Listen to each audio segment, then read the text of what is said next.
En agriculture, on n'aime pas les excès. Un coup de chaud en Australie a un effet direct sur la trésor de mon exploitation. On a beaucoup de mal à recruter du personnel. On subit beaucoup de pression environnementale.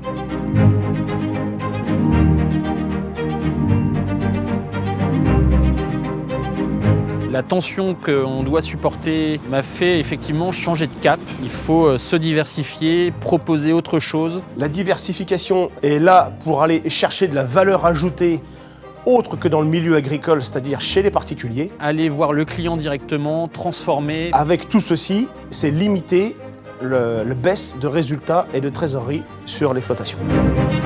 Sur une dizaine d'années, on a quand même vu beaucoup d'aléas climatiques. Un excès d'eau, un excès de sécheresse. On peut avoir des gelées au printemps qui entraînent des pertes partielles ou totales de la production. On n'a pas grand-chose pour lutter contre le climat, si ce n'est développer par exemple de l'irrigation sur l'exploitation pour pallier à un manque d'eau. On peut lutter mécaniquement contre la gelée en disposant des bougies de paraffine qui permettent de réchauffer l'air au pied des arbres. Un excès d'eau, on n'a pas grand-chose à faire. La même chose, les mêmes aléas climatiques sur les pays voisins ont un effet aussi sur le résultat et la trésorerie de mon exploitation. Le risque qualitatif sur les céréales, il peut être énorme. Depuis que les aides de l'Europe baissent et qu'on est sur un cours mondial alors qu'on n'a pas des charges au cours mondial, nous, en céréales oléoprotigeux, on est juste.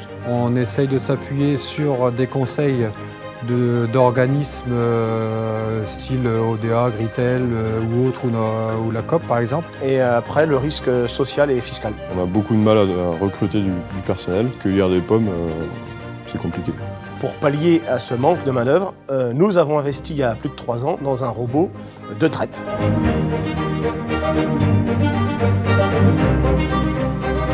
Le problème de la main-d'œuvre, c'est tout ce qui est côté accident. On peut avoir le problème de main-d'œuvre qui aujourd'hui est de plus en plus volatile. Donc à nous de s'arranger pour que le boulot soit attractif pour les salariés.